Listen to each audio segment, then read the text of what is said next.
Assalamualaikum warahmatullahi wabarakatuh. Segala puji bagi Allah, Tuhan seru sekalian alam. Solawat dan salam atas junjungan kita baginda Nabi Muhammad Sallallahu Alaihi Wasallam. Kali ini akan dibacakan karya Imam Al-Ghazali yang berjudul Senantiasa Taat dan Meninggalkan yang Haram dalam kitab Tahzib Mukasyafah Al-Qulub. Arti dari taat adalah melaksanakan perintah-perintah Allah dan meninggalkan segala larangannya, tidak melampaui batasan-batasannya. Mujahid menafsirkan firman Allah Subhanahu wa Ta'ala, dan janganlah kamu lupa dengan bagian hidupmu di dunia.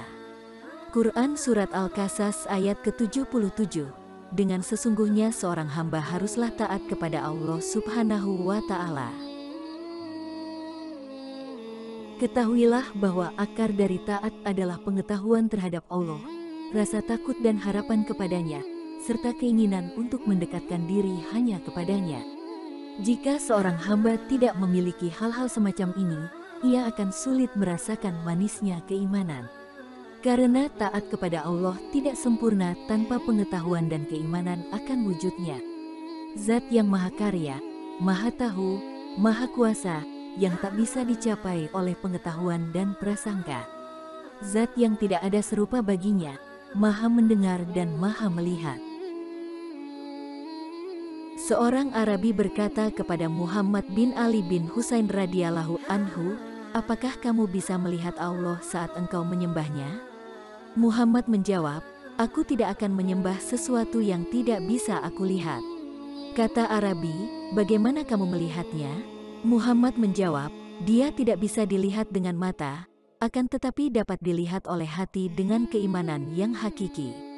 Dia tidak bisa dicapai dengan indera, tidak menyerupai manusia, tetapi bisa diketahui dengan bukti-bukti. Bisa diteropong dengan tanda-tanda.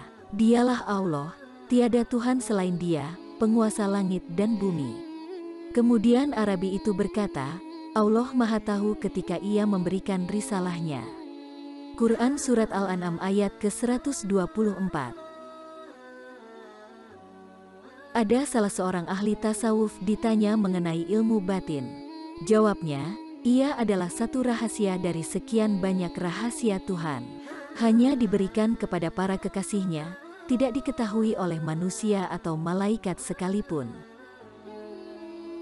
Diceritakan bahwa Ka'ab al-Ahbar berkata, "Andai saja manusia bisa mencapai keyakinan sebesar zarah dari kekuasaan Allah Subhanahu wa Ta'ala, niscaya mereka akan mampu berjalan di atas air dan mengikuti angin." Maha suci zat yang telah menanamkan keyakinan akan kelemahan manusia untuk mencapainya, dengan sepenuh iman, seperti telah Dia tanamkan ketidakmampuan syukur, sebenar-benarnya syukur.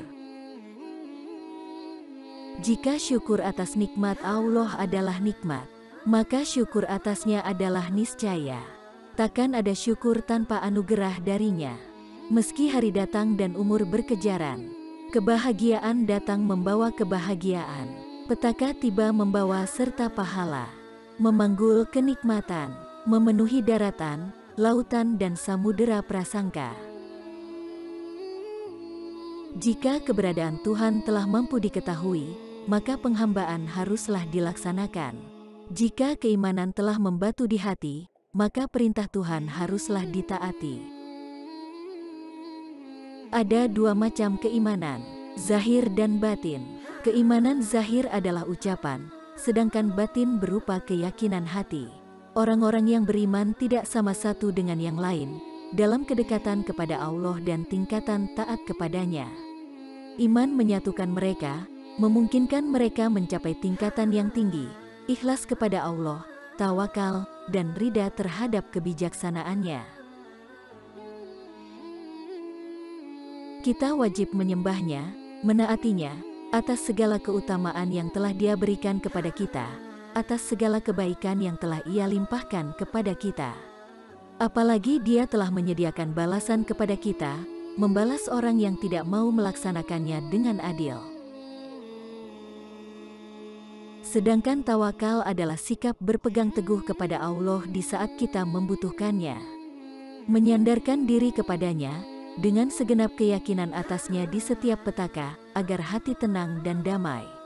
Orang-orang yang tawakal kepada Tuhannya sadar bahwa peristiwa dan takdir berada di bawah kekuasaan Sang Penguasa. Mereka tidak mengandalkan orang tua dan anak-anak, tidak mengandalkan harta dan kekayaan. Mereka menyerahkan segalanya kepada Allah dalam setiap kondisi. Dan barang siapa yang bertawakal kepada Allah, maka cukuplah dia sebagai pelindung. Quran Surat Al-Talaq ayat ketiga.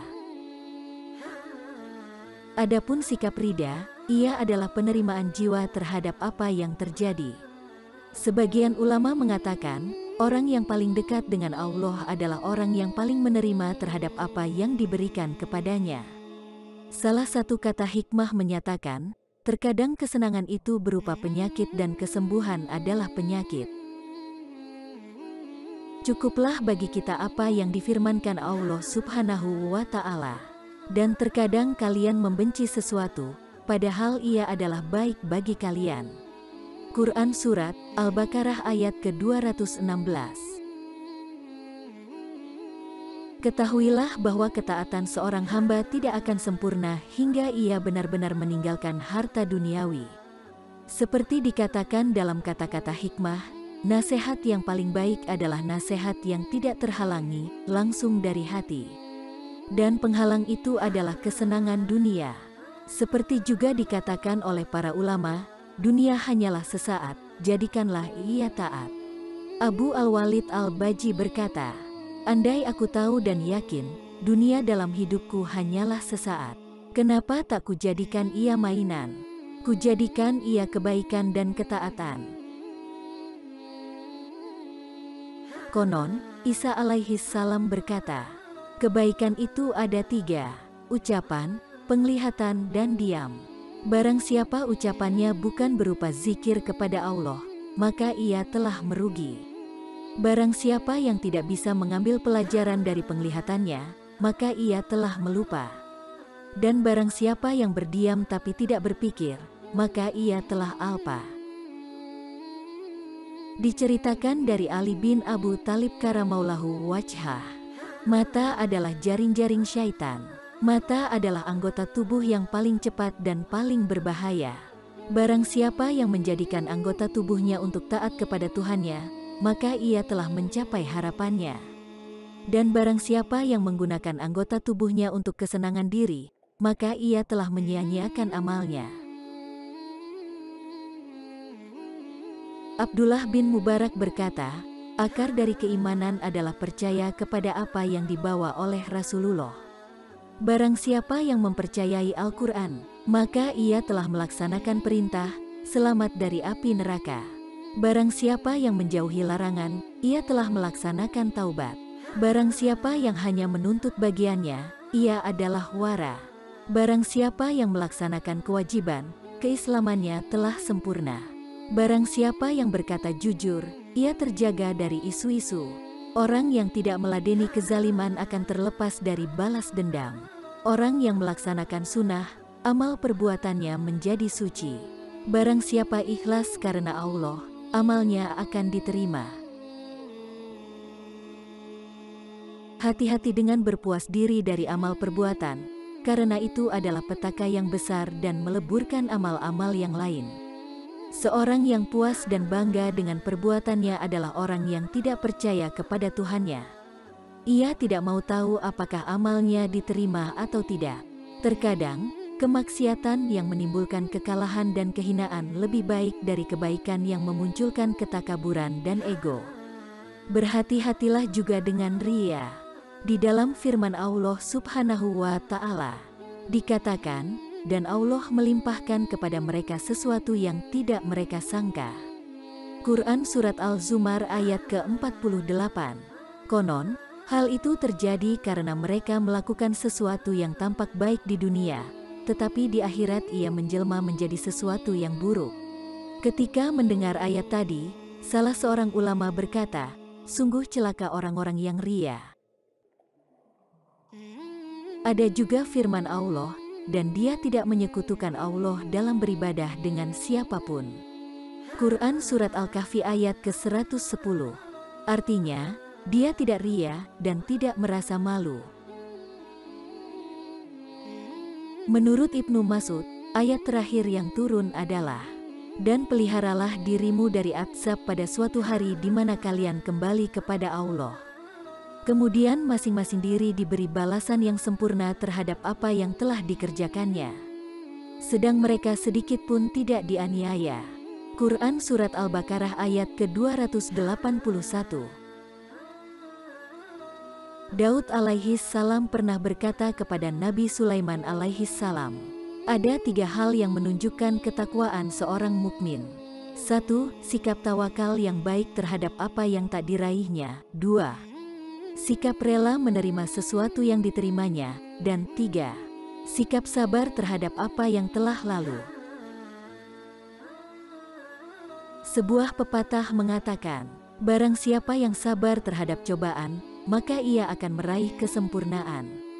Seorang penyair berkata, sabar adalah tali pengikat keimanan, benteng segala serangan syaitan, menjaring efek-efek baik, mendatangkan kecewa jika diacuhkan.